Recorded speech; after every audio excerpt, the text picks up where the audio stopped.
ಗುರು, ನೀವು energy can neither be created not destroyed ಅಂತ ಎಲ್ಲ ಕೇಳಿದಿರಲ್ವಾ? ಎಷ್ಟೊಂದು ಜನರ ವಾದ ಪ್ರಕಾರ ಇದು ಭಗವದ್ಗೀತಾದಲ್ಲಿ ಇತ್ತು ಅಂತ ಹೇಳ್ತಾರೆ. ಹಾಗಾದ್ರೆ ವೆಸ್ಟರ್ನರ್ಸ್ ಭಗವದ್ಗೀತೆಯಿಂದ ಇನ್ಫ್ಲೂಯೆನ್ಸ್ ಆಗಿ ಈ ಒಂದು ಸೈನ್ಸ್ ಫಾರ್ಮುಲಾ ಕಂಡಿಡಿದ್ರ, ಅಂದ್ರೆ law of conservation of energy can neither be created not destroyed ಅನ್ಬಿಟ್ಟು ಏನಾದ್ರು ಮಾಡಿದ್ರ? ಎಸ್, ಅದ್ರ ಬಗ್ಗೆ ತಿಳ್ಕೊಳ್ಳೋಣ ಅಲ್ವಾ? Bhagavad Gita chapter number 2 verse number 20 Krishna Arjun ಏನ್ ಹೇಳ್ತಾರೆ ಅಂದ್ರೆ, ನ ಜಾಯತೆ ಮ್ರಿಯತೆ ವಾ ಕದಾಚಿನ್ ನ್ಯಾಯಂ ಭೂತ್ವಾ ಭವಿತಾ ವಾ ನ ಭೂಯಃ ಅಜೋ ನಿತ್ಯಂ ಶಾಶ್ವತೋ ಯಂ ಪುರಾಣೋ ನ ಹನ್ಯತೆ ಹನ್ಯಮಾನೆ ಶರೀರೆ ಅಂತ ಹೇಳ್ತಾರೆ. ಇದ್ರ ಇಂಗ್ಲಿಷ್ ಅಲ್ಲಿ ಇಂಪ್ಲೈಡ್ ಮೀನಿಂಗ್ ಏನಪ್ಪಾ ಅಂತಂದ್ರೆ, soul can neither be created not destroyed, it just transfer from one body to another body. Law of conservation of energy ಏನ್ ಹೇಳಿದೆ? Energy can neither be created not destroyed, it just transfer from one form to another form. ಇಲ್ಲಿ ಕೃಷ್ಣ ಏನ್ ಹೇಳಿದ್ರು? Soul can neither be created not destroyed ಅಂತ ಇದೆ. Science ಏನ್ ಹೇಳ್ತು? Energy can neither be created not destroyed ಅಂತ ಇದೆ.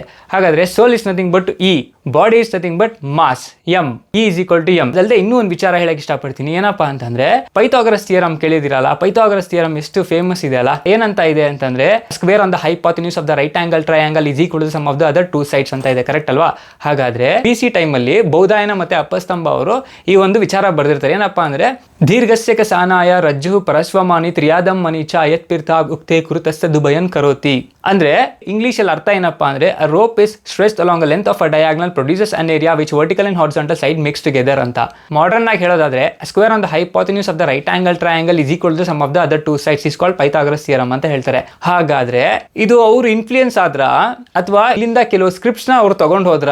ಇದು ಯಕ್ಷ ಪ್ರಶ್ನೆ ಆಗಿದೆ ಎಲ್ಲರಿಗೂ. ಕರೆಕ್ಟ್ ಅಲ್ವಾ? ಇವಾಗೆಲ್ಲ ಹೇಳ್ತಾರಲ್ಲ, ಬೇರೆ ಬೇರೆ ಸಿನಿಮಾಗಳು ಇನ್ಫ್ಲೂಯೆನ್ಸ್ ಆಗಿ ಈ ಒಂದು ಸೀನ್ ಮಾಡಿದ್ರು, ಮತ್ತೆ ಈ ಒಂದು ಡೈಲಾಗ್ಸ್ ಬರೆದ್ರು ಅಥವಾ ಅನಿಮೇಷನ್ ಮಾಡಿದ್ರು ಅಂತ ಎಲ್ಲ ಹೇಳ್ತಾರೆ. ಹಾಗಾದ್ರೆ ಹಲವಾರು ವರ್ಷಗಳ ಹಿಂದೆ ಋಷಿಮುನಿಗಳು ಎಷ್ಟೊಂದೆಲ್ಲ ಬರೆದಿರ್ತಕ್ಕಂಥ ಕೆಲವು ಸ್ಕ್ರಿಪ್ಟ್ಸ್ ನ ಇವ್ರು ಏನಾದ್ರು ತಗೊಂಡ್ ಹೋಗಿ ಅದನ್ನ ಸ್ವಲ್ಪ ಡೆವಲಪ್ ಮಾಡಿ ಮಾಡರ್ನ್ ಆಗಿ ಏನ್ ಬೇಕು ಅಂತ ಅವಾಗ ಏನಾದ್ರು ಮಾಡಿದ್ರ? ಸೊ ಇದೆಲ್ಲದಕ್ಕೂ ಒಂದು ಕ್ವಶನ್ ಮಾರ್ಕ್ ಆಗಿ ಉಳಿದಿದೆ, ನಮಗೂ ಗೊತ್ತಾಗ್ತಿಲ್ಲ. ಅದಲ್ಲದೆ ಇನ್ನೊಂದಷ್ಟು ವಿಚಾರ ಏನಪ್ಪಾ ಅಂತಂದ್ರೆ, ನನ್ ಗೊತ್ತಿರೋ ಪ್ರಕಾರ ಛಂದಶಾಸ್ತ್ರ ಎಲ್ಲ ಕೇಳಿದಿರಲ್ವಾ? ಪ್ಯಾಸ್ಕಲ್ ಟ್ರಯಾಂಗಲ್ ಅಂತ ಹೇಳ್ತಾರೆ ಅದನ್ನ. ಬಟ್ ನಂಗೂ ಗೊತ್ತಿರಲಿಲ್ಲ. ವೇದಿಕ್ ಮ್ಯಾಥಮೆಟಿಕ್ಸ್ ಅಲ್ಲಿ ಪುಸ್ತಕದಲ್ಲಿ ಓದ್ಬೇಕಾದ್ರೆ ನಂಗೂ ಅವಾಗ ಅರ್ಥ ಆಯ್ತು, ಓ ಈ ತರ ಎಲ್ಲ ಇದೆಯಾ ಅಂತ ಅನ್ಬಿಟ್ಟು. ಒಂದು ವಿಚಾರ ಹೇಳೋದಾದ್ರೆ, ಜಿಯಾ ಕೋರ್ಜಿಯಾ ಉತ್ಕರ್ಣ ಜಿಯಾ ಕೇಳಿದಿರಲ್ವಾ? ಏನಂಗಂದ್ರೆ ಸೈನು ಕಾಸು ಟ್ಯಾನ್.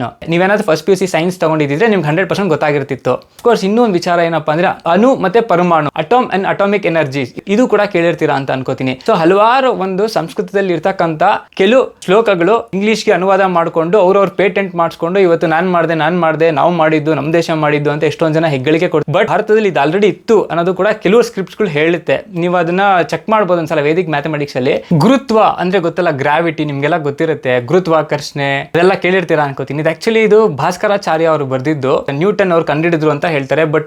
ಬಟ್ ಅದಕ್ಕಿಂತ ಮುಂಚೆನೆ ನಮ್ಮ ದೇಶದಲ್ಲಿ ಇದು ಆಲ್ರೆಡಿ ಇತ್ತು ಅನ್ನೋದು ಕೂಡ ಕೆಲವು ಪುರಾವೆಗಳಿದೆ. ನೀವು ಕೂಡ ಒಂದ್ಸಲ ಚೆಕ್ ಮಾಡಿ ನೋಡಿ. ಸಾಂಸ್ಕ್ರಿಟ್ ಸ್ಕ್ರಿಪ್ಟ್ಸ್ ಅಲ್ಲಿ ಆಲ್ರೆಡಿ ಇತ್ತು, ಬಟ್ ಅಂದ್ರೆ ಸಂಸ್ಕೃತದಲ್ಲಿ ಇತ್ತು. ಅದು ಕೆಲವರೆಲ್ಲ ಅದನ್ನ ಅನುವಾದ ಮಾಡ್ಕೊಂಡಿದ್ದಾರೆ ಅಂತ ಒಂದು ವಾದ ಇದೆ. ಅದಲ್ಲದೆ ನೀವು ಇವಾಗ ಜಿಯೋಮೆಟ್ರಿ ಕೇಳಿದಿರಲ್ಲ? ಜಿಯೋಮೆಟ್ರಿ ಇಂಗ್ಲಿಷ್ ವರ್ಡ್ ಅಲ್ವಾ? ಆಕ್ಚುಲಿ ಸಂಸ್ಕೃತದಲ್ಲಿ ಹೇಳ್ಬೇಕಾದ್ರೆ ಜಿಯೋ ಮಿತಿ ಅಂತ ಹೇಳ್ತಾರೆ. ಜಿಯೋ ಅಂದ್ರೆ ಸರ್ಕಲ್, ಮಿತಿ ಅಂದ್ರೆ ಮೆಜರ್ಮೆಂಟ್. ಜಿಯೋ ಮಿತಿ, ಸರ್ಕಲ್ ಒಂದು ಮೆಜರ್ಮೆಂಟ್ ಅಂತ ಹೇಳ್ತಾರೆ. ಸೊ ಇದನ್ನು ಕೂಡ ನಮ್ಮ ಸಂಸ್ಕೃತದಲ್ಲೇ ಇತ್ತು. ನಾನು ಗೂಗಲ್ ಅಲ್ಲಿ ಯಾವ ತರ ಚೆಕ್ ಮಾಡಿದೆ, ನೀವು ಅದೇ ತರ ಗೂಗಲ್ ಅಲ್ಲಿ ಚೆಕ್ ಮಾಡಿ, ಅವಾಗ ನಿಮ್ಗೂ ಆನ್ಸರ್ ಸಿಗುತ್ತೆ. ಆಕ್ಚುಲಿ ನಿಮ್ಗೆ ಈ ವಿಚಾರ ಗೊತ್ತಿತ್ತಾ? ನನಗೂ ಆಕ್ಚುಲಿ ಗೊತ್ತಿರಲಿಲ್ಲ. ನಾನು ಗೂಗಲ್ ಅಲ್ಲಿ ಏನೋ ಸರ್ಚ್ ಮಾಡ್ತಿರ್ಬೇಕಾದ್ರೆ ನನ್ಗೆ ಈ ವಿಚಾರ ಸಿಕ್ತು. ಇನ್ನೂ ಒಂದು ಹೇಳ್ತೀನಿ ಕೇಳಿ. ಪೆಲ್ಸ್ ಇಕ್ವೇಷನ್ಸ್ ಎಲ್ಲ ಕೇಳಿದಿರಲ್ಲ? ಬ್ರಹ್ಮಗುಪ್ತ ಭಾಸ್ಕರಾಚಾರ್ಯ ಈಕ್ವೇಷನ್ ನ ಪೆಲ್ಸ್ ಇಕ್ವೇಷನ್ ಮಾಡಿದ್ದಾರೆ ಅಂತ ಇನ್ನೊಂದಷ್ಟು ಜನ ವಾದ ಇದೆ. ಬಟ್ ಇನ್ನು ಅದನ್ನು ಚೆಕ್ ಮಾಡಿ ನೋಡಿ ಒಂದ್ಸಲ, ನಿಮ್ಗೆಲ್ಲ ಗೊತ್ತಾಗುತ್ತೆ. ಈ ವಿಡಿಯೋ ಮಾಡೋದ್ ಉದ್ದೇಶ ಏನಂದ್ರೆ ಜಸ್ಟ್ ಫಾರ್ ನಾಲೆಜ್ ಪರ್ಪಸ್. ಇದು ಆಕ್ಚುಲಿ ನಾನು ಗೂಗಲ್ ಅಲ್ಲಿ ಸರ್ಚ್ ಮಾಡಿದಾಗ ನನಗೆ ಸಿಕ್ಕಂತ ಕೆಲವು ಮಾಹಿತಿ ಆಧಾರದ ಮೇಲೆಗೆ ನಾನು ಈ ಒಂದು ವಿಡಿಯೋ ಮಾಡಿರ್ತೀನಿ. ಆಲ್ರೆಡಿ ವೇದಿಕ್ ಮ್ಯಾಥಮೆಟಿಕ್ಸ್ ಅಲ್ಲಿ ಇದಿದೆ ಅಂತ ಅಂದ್ಬಿಟ್ಟು ಒಂದಷ್ಟು ವಿಚಾರಗಳಿತ್ತು, ಅದಕ್ಕೋಸ್ಕರ ನಾನು ಇದನ್ನ ಹೇಳಿದೆ. ಅಕಸ್ಮಾತ್ ಈ ವಿಡಿಯೋದಲ್ಲಿ ಏನಾದರೂ ತಪ್ಪಿದೆ, ಇಲ್ಲಾಗ್ರೂ ನೀನು ಹೇಳಿದ್ದೇ ತಪ್ಪು ಅನ್ನೋ ಥರದಾದ್ರೆ ದಯವಿಟ್ಟು ಕ್ಷಮೆ ಇರಲಿ. ಮತ್ತೆ ನಿಮ್ಮ ಮುಂದೆ ಬರ್ತೀನಿ. ಅಲ್ಲಿವರೆಗೂ